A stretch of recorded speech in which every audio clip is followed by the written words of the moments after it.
This channel does not promote any violent, harmful, or illegal activities.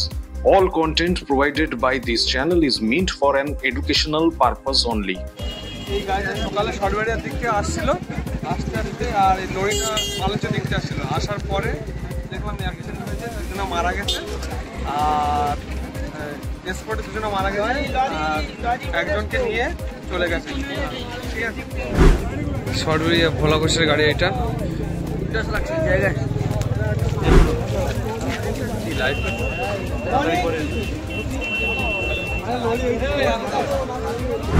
আমি বসিরহাটে কোর্টে যাওয়ার উদ্দেশ্যে আমি বাড়ি থেকে বেরিয়েছি, বয়ারমারি পার হয়েছি, সেখানে আমার ঘটনা ঘটেছে।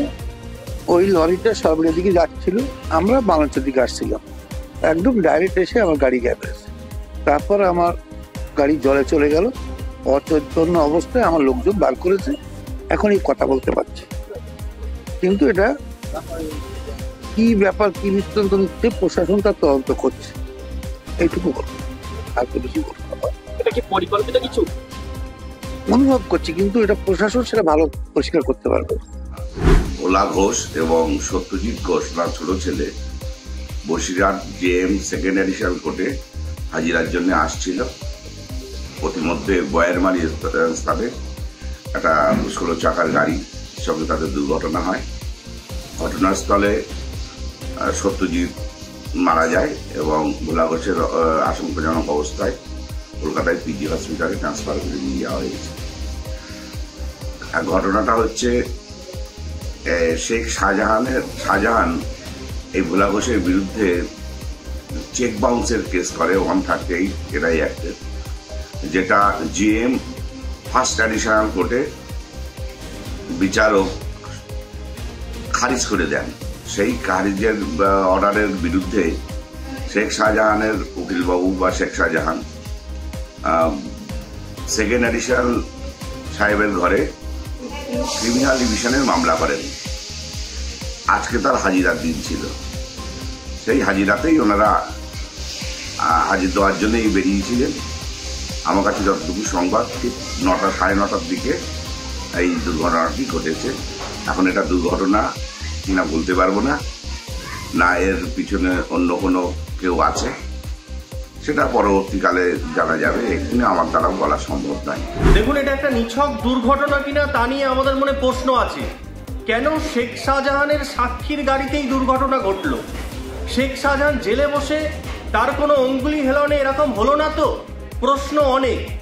আমরা এতদিন সিনেমার পর্দায় যে চিত্র দেখেছি তা বাস্তবে পরিণত হচ্ছে সন্দেশখালিতে। পুলিশি ব্যর্থতা ছাড়া আমাদের আর বলার কিচ্ছু ভাষা নেই। রাজ্য সরকারের সম্পূর্ণ মদত রয়েছে শেখ শাহজাহানকে বাঁচানোর জন্য, তাই তার সাক্ষীদের উপর এই হামলা নয় তো? এই প্রশ্ন এবং এই সন্দেহ আমাদের মনে জাগতে শুরু করেছে। এখনো 26-এর বিধানসভা 3 থেকে 4 মাস ভোট বাকি আছে। তারই ভিতরে সন্দেশখালিতে বিভিন্ন থ্রেট, বিভিন্ন কালচার শুরু হয়ে গেছে। শাসক দলের থেকে মানুষকে বিভিন্ন প্রলোভন দেখাচ্ছে, যারা পুরো প্রলোভনে পা দিচ্ছে ভালো, যারা প্রলোভনে পা দিচ্ছে না তাদের থ্রেট দেওয়া শুরু হয়ে গেছে। তারই ভিতরে একটা ঘটনা আজকের ঘটেছে, ভোলা ঘোষের অ্যাক্সিডেন্ট। উনি আজকের কোর্টের রায় ঘোষণা ছিল, শাহজাহানের এগেনস্টে উনি সাক্ষী ছিলেন। আজকের প্ল্যান করে ওনাকে মারার চেষ্টা হয়েছে, তাতে ওনার ছেলে এবং ওনার ড্রাইভার মারা গেছেন। যে গাড়িটা নিয়ে এই ঘটনাটা ঘটানো হয়েছে, 1.5 বছর ধরে তার ইএমআই দেওয়া হচ্ছিল না, এবং আজকেরই সেই ইএমআই এর ডেট ছিল। অ্যাক্সিডেন্ট ঘটানোর পরেই ড্রাইভার কিভাবে বাইক পেয়ে গেল এবং সেই বাইক থেকে ফারার হয়ে গেল, এখানে তাহলে সাধারণ মানুষের নিরাপত্তা কোথায়? দেখুন, শাহজাহান যে কর্মকাণ্ডে যে সাক্ষী ছিল ভোলা ঘোষ, ওনার গাড়িতে এটা তৃণমূলের পরিকল্পনা করেই ওনার লরি দিয়ে ধাক্কা মারা হয়েছে। উনি যাতে কোর্টে না পৌঁছাতে পারে, না সাক্ষী দিতে পারে, তার জন্য। শেখ শাহজাহান যে কত বড় দুর্নীতিবাদ, কত বড় মাফিয়া, আমাদের সন্দেশখালী কত বড় ডন শেখ শাহজাহান, সেটা কিন্তু এখান থেকে কিন্তু মানুষ কিন্তু জানার আছে যে শেখ শাহজাহান জেলে থেকে সন্দেশখালী ওনার অনুগামীদেরকে কিভাবে পরিচালনা করছে।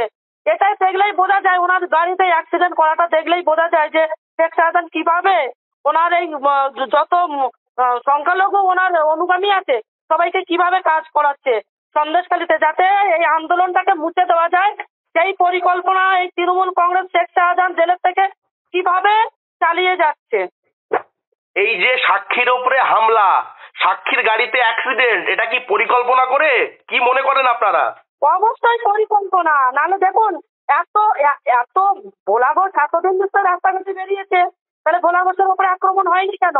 আজকে যখন সাক্ষী দেওয়ার শেষ হলো আর সেই সাক্ষী দিতে বেরিয়েই তার গাড়ির অ্যাক্সিডেন্ট হচ্ছে, এটা বিশাল বড় পরিকল্পনা। শেখ শাহজাহান যা বারবার জামিনের জন্য উনি আবেদন করছেন, আর এই ভোলা ঘোষ তার একমাত্র সাক্ষ্য ছিল। এবার এই ভোলা ঘোষ যাতে না পৌঁছাতে পারে, ভোলা ঘোষ পৌঁছে গেলে ওনার জামিনটা হবে না, উনি ভালো করেই বুঝে গেছেন। আর ওনার নেত্রী, ওনার মা মমতা বন্দ্যোপাধ্যায় এটা ভালো করেই জানেন।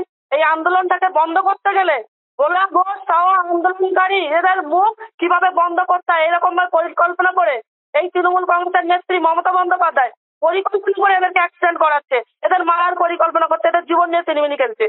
ভোলা ঘোষের ছেলে অভিযোগ করছেন যে গাড়িতে দুজন মৃত্যু হয়েছে, তার পিছনে আপনি পরিকল্পনা করে আপনি সবিতা রায় আর মুসলিম শেখ দুজনে জড়িত, খুনের অভিযোগ তুলছেন বিশ্বজিৎ ঘোষ। কি বলবেন? আমার এর মধ্যে কোনো, আমি ওরা যেটা বলছে সম্পূর্ণ তো ভিত্তিহীন।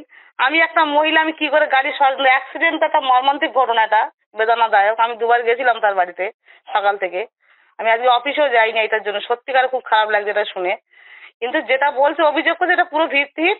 তদন্ত করুন, তদন্ত করলে হয়ে যাবে, তদন্ত তো আছে, সবাই তদন্ত করুন। ওই ভোলা ঘোষের বড় ছেলে বিশ্বজিৎ ঘোষ আপনার বিরুদ্ধে আর মুসলিম শেখের বিরুদ্ধে খুনের অভিযোগ তুলছেন সরাসরি। আমি এর বিরুদ্ধে কোনো কিছু বলবো না, ওরা তদন্ত আছে, পুলিশ প্রশাসন আছে, সবাই আছে, তদন্ত করুক, তদন্ত যদি হয় তদন্ত করুক না, আমি দায়ী কিনা। যে পরিকল্পনা করে আমরা এটা ওরা পরিকল্পনা, ওরা এইসব কি সব বলছে আমি কিছু বুঝতে পারছি। এটা মিথ্যে কথা, একদম মিথ্যে কথা। শাহজাহানকে বাঁচাতে আপনারা পরিকল্পনা করে খুন করেছেন গাড়িতে ধাক্কা মেরে। মিথ্যে কথা, একদম 100% মিথ্যে কথা। আমি